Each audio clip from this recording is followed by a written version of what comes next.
दोस्तों, मेरे चैनल ज्ञान वर्षा टीवी में आपका बहुत बहुत स्वागत है।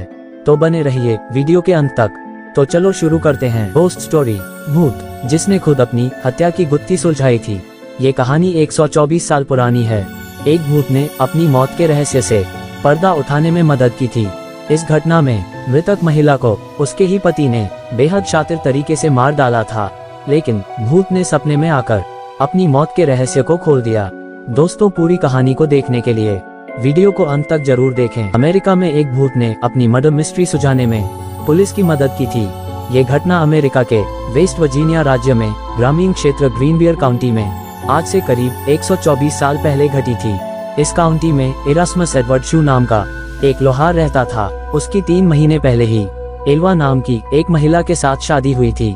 जनवरी 1897 की एक रात एडवर्ड ने अपने पड़ोस के एक लड़के को काम करने वाली जगह से घर भेजा ताकि वह देख सके कि उसकी नई नवेली पत्नी को बाजार से कुछ चाहिए तो नहीं। घर की सीढ़ियों पर पड़ी मिली थी लोहार की पत्नी। जब ये लड़का ग्रीनबियर काउंटी में उसके घर के दरवाजे पर पहुंचा तो उसने एल्वा को सीढ़ियों के नीचे पड़ा पाया। एक पल के लिए वह लड़का ठिठक गया। उसे समझ नहीं आ रहा था कि वह क्या करे। उसने एल्वा को सीधा किया और चेक करने की कोशिश की कि आखिर हुआ क्या है। एल्वा का सिर एक तरफ झुका हुआ था। पहले तो उसे लगा कि एल्वा शायद सो रही हैं। वह चुपचाप उनकी ओर बढ़ा और मिसेज शू कहकर उन्हें जगाने की कोशिश की। कोई जवाब न मिलने पर वह घबराकर वहां से दूर चला गया और अपनी मां को इस बारे में बताया। पड़ोस में ही रहने वाली उस लड़के की मां ने एल्वा को बेसुध पड़ा देखकर स्थानीय डॉक्टर और सरकारी अधिकारी जॉर्ज डब्ल्यू कन्नप को बुलाया। सूचना देने के लगभग 1 घंटे तक कन्नप घटनास्थल पर नहीं पहुंचे, लेकिन तब तक एडवर्ड शू वहां पहुंच चुका था। वह अपनी पत्नी के शव को वहां से उठाकर बेडरूम में लेकर गया। उसे नहलाया, कपड़े पहनाए और बिस्तर पर लिटा दिया। उसने अपनी पत्नी के मृत शरीर को एक ऊंचे कॉलर वाले कपड़े पहनाकर दफनाने के लिए तैयार किया और उसके चेहरे पर पर्दा डाल दिया। पति ने मृत पत्नी के शरीर की पूरी जांच नहीं करने दी।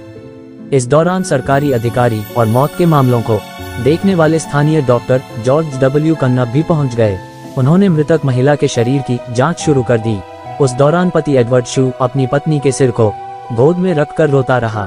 जब कन्नप ने एल्वा के सिर और गर्दन की जांच करने का प्रयास किया तो एडवर्ड शू नाराज हो गए और गुस्सा दिखाने लगे। कन्नप शू को नाराज नहीं करना चाहते थे, इसलिए वे चुपचाप वहां से चले गए। उन्होंने एल्वा के बाकी शरीर की जांच के दौरान कुछ भी गलत नहीं पाया था। डॉक्टर ने मौत के कारण को बेहोशी और प्रेगनेंसी से जोड़ा। कन्नप कुछ हफ्ते पहले से एल्वा का इलाज भी कर रहे थे, इसलिए उन्होंने मृत्यु के कारण को अचानक आई बेहोशी करार दिया। उन्होंने बाद में इसे गर्भावस्था से जुड़ी परेशानियों से जोड़ दिया। एल्वा के शरीर को लिटिल सेविल माउंटेन के उसके बचपन के घर ले जाया गया और दफनाया गया।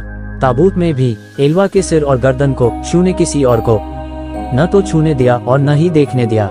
हालांकि उसके इस अजीब व्यवहार को लेकर वहां मौजूद लोगों में कोई शक नहीं पैदा हुआ। एल्वा की मां को अपनी बेटी की मौत पर नहीं था यकीन। एल्वा की मां मैरी जेन हीस्टर को छोड़कर हर कोई इस मौत को प्राकृतिक मान रहा था। वह शू को कभी पसंद नहीं करती थी और उन्हें बिना सबूत के भी ये यकीन हो गया था कि शू ने ही उसकी बेटी की हत्या कर दी है। पर बड़ी बात यह थी कि सिर्फ एल्वा ही बता सकती थी कि उसके साथ क्या हुआ था। ऐसे में मैरी जेन हीस्टर ने एल्वा की आत्मा से बात करने का फैसला किया। उन्होंने आत्मा को बुलाने के लिए कई विशेष पूजा और प्रार्थनाएं शुरू कर दी। कई हफ्तों तक सुबह शाम प्रार्थना करने के बाद उसे एल्वा की आत्मा से उत्तर मिला। मां ने अपनी बेटी की आत्मा को बुलाया। हीस्टर ने दावा किया कि उसकी बेटी उसे अपनी कहानी बताने के लिए लगातार 4 रात सपने में दिखाई दी।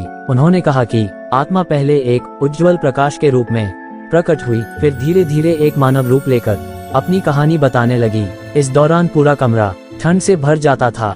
लगातार 4 दिनों तक एल्वा की आत्मा ने अपनी मां को सपने के जरिए पूरी कहानी सुनाई। एल्वा के भूत ने बताई अपनी मौत की पूरी कहानी। एल्वा के भूत ने उसकी मां के सामने कबूल किया कि शू ने उसके साथ क्रूरता की और दुर्व्यवहार किया।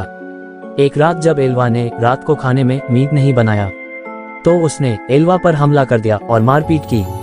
शू ने मारपीट के दौरान एल्वा की गर्दन तोड़ दी थी, जिसके बाद एल्वा के भूत ने अपना सिर पूरी तरह से पीछे घुमाया और वहां से चली गई।